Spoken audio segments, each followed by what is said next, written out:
ناظرین، آزاد کشمیر سے خبر ہے اور وہ یہ ہے کہ شوکت نواز میر صاحب کو گرفتار کر لیا گیا۔ جو چند مین لوگ ہیں جوائنٹ عوامی ایکشن کمیٹی کے، اور جو لوگ میڈیا پہ بھی سب سے زیادہ آتے رہے یا جنہیں آپ فیس کہتے ہیں جوائنٹ عوامی ایکشن کمیٹی کا، ان میں سے ایک شوکت نواز میر صاحب ہیں۔ ان کی مظفر آباد میں کتابوں کی ایک دکان ہے اور ان کو بطور لیڈر آگے لایا گیا تھا عوام کی جانب سے، اور یہ عوام کے مطالبات کے حق میں ڈٹے ہوئے تھے۔ شوکت نواز میر صاحب جو ہیں وہ مظفر آباد میں کہیں پہ روپوش تھے۔ جب چھاپے مارے جا رہے تھے، ان کو گرفتار کرنے کی کوشش کی جا رہی تھی، تو راولہ کوٹ کے اندر جو اس وقت احتجاج چل رہا ہے، وہاں پہ جوائنٹ عوامی ایکشن کمیٹی کے عہدیداران نے شوکت نواز میر صاحب سے درخواست کی کہ جناب آپ پہنچیں اور راولہ کوٹ میں آئیں، یہاں پہ عوام جو ہے وہ آپ کا انتظار کر رہی ہے تاکہ یہاں سے ہم کوئی لایا عمل بنائیں اور آگے کی طرف اگر مارچ کرنا ہے یا آگے بڑھنا ہے تو وہ کارروائی کی جائے۔ اب شوکت نواز میر صاحب جو ہیں وہ جہاں پہ چھپے ہوئے تھے وہاں سے نکلے اور پھر انہوں نے راولہ کوٹ کی طرف بڑھنا شروع کیا۔ اب یہ الگ الگ رستوں سے آ رہے تھے، کچھ خفیہ ان کو جانا پڑ رہا تھا، پھر رستے میں انہوں نے ایک جگہ کے اوپر، کیونکہ جگہ جگہ ناکے لگے ہوئے آپ جانتے ہیں، اور دوسری بات یہ ہے کہ یہ خبر بھی باہر آ گئی تھی کہ شوکت نواز میر صاحب کو راولہ کوٹ میں بلایا گیا اور وہ وہاں پہنچیں گے، تو سیکیورٹی فورسز بھی متحرک ہو گئی تھی۔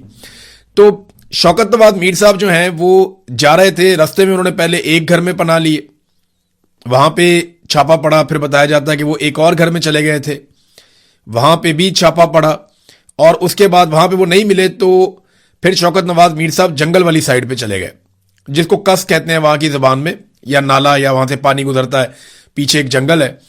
اور وہ جو مناظر ہم نے دیکھے ان کی گرفتاری کے، وہ بڑے خوفناک ہیں۔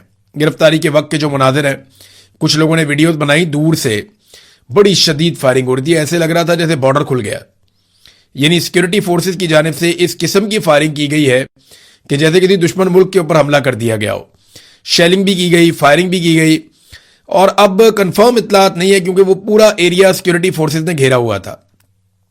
بعد میں یہ خبر آئی کہ شوکت نواز میر صاحب کو جنگل میں سے گرفتار کر لیا گیا ہے اور مبینہ طور پہ ان کو ایک گولی لگی ہے بازو میں۔ یہ جو لوگ خبریں دے رہے ہیں آزاد کشمیر سے، انہوں نے یہ دعویٰ کیا۔ پورے علاقے کا جو ہے وہ انٹرنیٹ پہلے ہی بند ہے، آپ کو کوئی انفارمیشن ملتی نہیں ہے، موبائل فون بھی بند ہو جاتے ہیں، اور وہاں پہ ایک کریک ڈاؤن آپریشن ہو رہا تھا شوکت نواز میر کی گرفتاری کے لیے، اور جتنی گولی چلائی گئی میں حیران ہو رہا تھا وہ آوازیں سن کر کہ کس قسم کی فائرنگ ہو رہی ہے وہاں پہ، جیسے کوئی بارڈر کھل جائے یا کوئی دشمن ملک کے اوپر آپ اٹیک کر دیں، اس قسم کے مناظر تھے۔ بہرحال شوکت نواز میر صاحب کو زخمی حالت میں مبینہ طور پہ گرفتار کیا گیا۔ ان کے ایک ساتھی جو ہیں وہ گرفتار نہیں ہوئے جو ان کے ساتھ تھے، اور سننے میں آ رہا ہے ایک اور شخص بھی ساتھ ان کا جو ساتھی تھا وہ گرفتار ہو گیا۔ ابھی تک کی جو اطلاعات ہیں وہ یہ بتا رہی ہیں کہ شوکت نواز میر صاحب کو گرفتار کرنے کے بعد آزاد کشمیر سے باہر لے جایا گیا۔ اب آزاد کشمیر سے نکالیں گے تو راولپنڈی لے کر جائیں گے۔ اب آزاد کشمیر میں شوکت نواز میر صاحب نہیں ہیں، یہ آزاد کشمیر کا میڈیا کلیم کر رہا ہے۔ وہ یہ کہہ رہا ہے کہ جیسے ہی انہیں سیکیورٹی فورسز نے پکڑا تو وہ انہیں لے کر نکل گئے اور آزاد کشمیر کی حدود فوری طور پہ چھوڑ دی۔ تو یہ سیکیورٹی فورسز کی ایک بڑی کامیابی ہے کہ اس تحریک کا ایک مین آدمی وہ سیکیورٹی فورسز کے ہاتھ لگ گیا۔ بہت سارے لوگ یہ دعویٰ کر رہے ہیں، یا جو سوشل میڈیا کے اکاؤنٹس ہیں جوائنٹ عوامی ایکشن کمیٹی سے جڑے ہوئے، وہ بھی یہ کہہ رہے ہیں کہ یہ کسی نے غداری کی ہے اور اندر سے کسی نے خبر دی ہے، مخبری کی ہے شوکت نواز میر کی، جس کی بنیاد پہ وہ گرفتار ہوئے۔ اگر یہ مخبری نہ ہوتی تو وہ راولہ کوٹ پہنچ جاتے۔ شوکت نواز میر صاحب اگر راولہ کوٹ پہنچ جاتے تو سچویشن حکومت کے لیے شاید اور مشکل ہو جاتی، لیکن اس کا رد عمل بھی آئے گا۔ اب عمر نذیر کشمیری صاحب نے اس کے بعد ایک سٹیٹمنٹ دیا۔ انہوں نے خود یہ اعتراف کیا کہ ہم نے انہیں بلایا تھا، وہ ہمارے کہنے پر آ رہے تھے، لیکن رستے میں ان کی گرفتاری ہو گئی ہے اور انہیں کشمیر سے باہر منتقل کر دیا گیا ہے۔ لوگوں کو اشتعال دلانے کی کوشش کی جا رہی ہے اور اب راولہ کوٹ میں ایک بڑے کریک ڈاؤن کی تیاریاں ہو رہی ہیں۔ پولیس نے تردید کر دی ہے کہ شوکت نواز میر کو گرفتار نہیں کیا گیا۔ اچھا، یہ بڑا الارمنگ ہے، کیونکہ جب آپ نے کسی انسان کو لاپتہ کرنا ہوتا ہے جبری طور پہ، تو پھر آپ یہ کہہ دیتے ہیں کہ پولیس نے اس کو گرفتار نہیں کیا، کیونکہ جس شخص کو گرفتاری ڈال دی جائے پھر اس کو منظر عام پہ لانا پڑتا ہے، اسے کسی نہ کسی عدالت میں پیش کرنا پڑتا ہے۔ اب شوکت نواز میر ایک ایسی شخصیت ہے، اگر وہ کشمیر سے گرفتار ہو جاتے اور پولیس ان کی گرفتاری ڈال دیتی تو پولیس کو انہیں عدالت میں پیش کرنا پڑتا، اور اس موقع پر پورا شہر باہر آ جاتا، بہت بڑی تعداد میں لوگ نکل کر آ جاتے۔ تو اس ساری سچویشن کو اوائڈ کرنے کے لیے ان کی گرفتاری کو چھپا دیا گیا اور یہ دعویٰ کیا گیا کہ انہیں گرفتار کیا ہی نہیں گیا۔ تو اب اس وقت کل ملا کے صورتحال یہ ہے کہ شوکت نواز میر صاحب زخمی بھی ہیں مبینہ طور پہ، اور وہ جبری طور پہ انہیں گمشدہ کیا گیا ہے، اور اس وقت آزاد کشمیر کی حدود سے انہیں باہر لے جایا جا چکا ہے۔ یہ ہے جناب شوکت نواز میر صاحب کی صورتحال۔ عمر نذیر کشمیری صاحب یہ کہہ رہے ہیں کہ گن پوائنٹ پہ شوکت نواز میر صاحب سے کوئی بیان بھی دلوایا جا سکتا ہے۔ انہوں نے کہا کچھ ایسے لوگ ہیں جوائنٹ عوامی ایکشن کمیٹی کے جنہیں پکڑا گیا، پھر گن پوائنٹ پہ ان سے کوئی بیانات دلوائے گئے اور ان کے بیانات کو نشر بھی کیا گیا، تو بہت ممکن ہے کہ شوکت نواز میر صاحب سے بھی گن پوائنٹ کے اوپر کوئی سٹیٹمنٹ دلوا دیا جائے، لیکن اس سٹیٹمنٹ کی کوئی اہمیت نہیں ہوگی، کشمیری پیچھے نہیں ہٹیں گے، انہوں نے یہ کہا۔ پھر انہوں نے یہ بھی کہا کہ ہم میں سے اگر باقی لوگ مارے جائیں یا پکڑے جائیں پھر بھی آپ نے اپنی تحریک نہیں چھوڑنی، آپ اپنی تحریک چلاتے رہیں اور اپنے حقوق کے لیے ڈٹے رہیں، کھڑے رہیں۔ تو ناظرین، پولیس نے فی الحال تردید کر دی ہے، اور ایک اور چیز جو پتہ چلی وہاں پہ جو مظاہرین ہیں ان کی جانب سے، کہ وہ کہتے ہیں جی ڈرونز بھی آتے ہیں۔ اب وہ لوکیٹ کرنے کے لیے آتے ہیں، دیکھنے کے لیے آتے ہیں، جاسوسی کرنے کے لیے آتے ہیں، لیکن ڈرونز کا استعمال بھی آزاد کشمیر میں دھرنے والوں کے خلاف کیا جا رہا ہے، اور کریک ڈاؤن کی ایک تیاری کی جا رہی ہے۔ بلکہ وہاں تقریر کرتے ہوئے جو مظاہرین ہیں انہوں نے کہا کہ جناب ہمارے اوپر کریک ڈاؤن کے لیے فورسز لائی جا رہی ہیں، تو اچھا ہے آپ ہمارے اوپر کریک ڈاؤن کریں تاکہ آپ ایکسپوز ہو جائیں اور ہمارے لیے بھی اگلے راستے کھل جائیں کہ ہم اپنے احتجاج کو وسعت دے سکیں، آگے بڑھا سکیں۔ اب یہ ایک دکاندار ہے شوکت نواز میر، یہ کوئی بہت امیر آدمی تو ہے نہیں، کوئی بہت جائیداد والا آدمی نہیں ہے، کوئی بہت بڑا سیاسی خاندان نہیں ہے، کوئی بہت طاقتور آدمی نہیں ہے۔ گمنام راہوں میں مارا بھی جائے گا اپنے لوگوں کے حق کے لیے تو کسی کو کوئی فرق نہیں پڑے گا۔ یہ کون سا کوئی نواز شریف ہے یا شہباز شریف ہے یا کوئی بہت بڑا سردار ہے یا کوئی بہت بڑا وڈیرا ہے یا کوئی بہت بڑی ذات پات کا آدمی ہے جس کی بہت بڑی جائیداد ہے، بہت سارا کچھ اس کے پاس ہے۔ عام آدمی ہے، غریب آدمی ہے، لیکن غریب کے حقوق کے لیے کھڑا ہوا تھا۔ تو دیکھیں اس کو کیسے نظام نشان عبرت بناتا ہے، آپ کو آنے والے دنوں میں ابھی پتہ چل جائے گا۔ اوورسیز پاکستانی بڑا شدید رد عمل دے رہے ہیں اس گرفتاری پہ، اور وہ بہت غصے میں ہیں، لگاتار وہ ہمیں رابطے کر رہے ہیں، ہمیں بھی انفارمیشن دے رہے ہیں، خود بھی وہ اس کے بارے میں پوچھ گچھ کر رہے ہیں، اور آنے والے دنوں میں یہ معاملہ بہت بڑھے گا۔ تو اب کل ملا کے ایسا دکھائی دیتا ہے یا تو شوکت نواز میر صاحب کو لمبے عرصے تک جبری طور پہ لاپتہ رکھا جائے گا، جیسا کہ رضوی برادران کو رکھا گیا۔ دونوں بھائی جبری طور پہ لاپتہ ہیں، آج تک پتہ نہیں چلا ان کا، 7-8 مہینے ہو گئے، دونوں بھائیوں کی سمجھ ہی نہیں آ رہی گئے کہاں پہ۔ حالانکہ تحریک لبیک کے اوپر ایک خوفناک کریک ڈاؤن ہوا تھا، وہاں پہ بہت سارے لوگوں کو قتل کر دیا گیا تھا۔ پھر یہ 2 بھائی تھے، انس اور سعد، یہ دونوں بھائی تب سے لے کر اب تک غائب ہیں۔ یا تو اس طرح غائب کر دیا جائے گا، یا پھر جو میں نے آپ کو بتایا تھا کہ اسٹیبلشمنٹ سے جن لوگوں کی ملاقات ہوئی، اسٹیبلشمنٹ نے، ایک آفیسر نے ان لوگوں کو یہ کہا کہ یہ 4 لوگ تو اب نہیں بچتے، ان کے تو آرڈر آ گئے ہیں اور ان 4 لوگوں کو تو مارا جائے گا۔ ایک ان میں مہران ہیں، ایک عمر نذیر ہیں، ایک اور ہیں، ایک شوکت نواز میر ہیں۔ تو ان کے بارے میں یہ دعویٰ کیا گیا تھا کہ ان کو مار دیا جائے گا۔ ان کے 4 کے سروں کے اوپر جو ہے وہ 1-1 کروڑ روپے کا انعام بھی رکھا گیا ہے۔ تو اب دیکھنا یہ کہ کیا کیا جاتا ہے۔ شوکت نواز میر صاحب فی الحال تو ان کی زندگی جو ہے ان لوگوں کے ہاتھ میں ہے جنہوں نے انہیں پکڑ لیا۔ اب انہوں نے فیصلہ کرنا ہے کہ جبری طور پہ لاپتہ رکھنا ہے لمبے عرصے تک، یا شوکت نواز میر صاحب کی جان کو نقصان پہنچانا ہے، یا ان سے کوئی سٹیٹمنٹ جاری کروانا ہے۔ یہ فیصلہ تو پھر وہی لوگ کریں گے جن کے ہاتھ میں وہ ہتھے، جن کے وہ چڑھ گئے ہیں۔ اوورسیز پاکستانی کافی شدید اس کے اوپر رد عمل بھی دے رہے ہیں۔ عمران خان صاحب کی بہنوں کی ناظرین ایک مرتبہ پھر ملاقات نہیں ہو سکی، علیمہ خانم اور نورین نیازی۔ انہوں نے بار بار جا کے پولیس کو بھی بتایا وہاں پہ کہ جناب ہم آ گئے ہیں، جیل کی انتظامیہ کو بھی بتایا کہ ہم آ گئے ہیں، نورین نیازی کی ملاقات کی بات کی گئی تھی، آپ اندر سے پوچھ کے ان کی ملاقات کروا دیں۔ لیکن عمران خان کی بہن نورین نیازی کی بھی ملاقات نہیں کروائی گئی۔ اب یہ دعویٰ کہاں سے آیا؟ یہ علیمہ خانم نے بالآخر سچ بول دیا۔ انہوں نے کہا جی جس دن ہم 26 نمبر کے اوپر احتجاج کر رہے تھے اور ہمارے ساتھ کچھ اراکین اسمبلی بھی موجود تھے، خیبر پختونخوا سے بھی کچھ لوگ آئے ہوئے تھے، اور وہاں پہ ہمیں 26 نمبر پہ روکا گیا تھا۔ اس دن محسن نقوی نے رابطہ کیا تھا بیرسٹر گور سے، اور بیرسٹر گور نے ہمیں بتایا تھا کہ جی محسن نقوی یہ کہہ رہا ہے کہ آپ ایک درخواست لکھ دیں سپرنٹینڈنٹ آف جیل کو، نورین نیازی صاحبہ، تو ہم نورین نیازی صاحبہ کی ملاقات کروا دیتے ہیں عمران خان صاحب سے۔ جس پہ وکلا نے اس وقت کہا کہ درخواست لکھنے کی کوئی ضرورت ہے نہیں، کیونکہ عمران خان صاحب سے ملاقات کروانے کے لیے ہائی کورٹ کے لارجر بینچ نے ایک حکم نامہ جاری کر رکھا ہے، تو عدالتی احکامات موجود ہے، کوئی درخواست کی ضرورت نہیں، آپ ملاقات کروائیں۔ تو تب سے لے کر اب تک ملاقات نہیں کروائے گی۔ مجھے لگتا ہے کہ ٹائم گیننگ ٹیکٹس تھا کہ تھوڑا سا وقت حاصل کیا جائے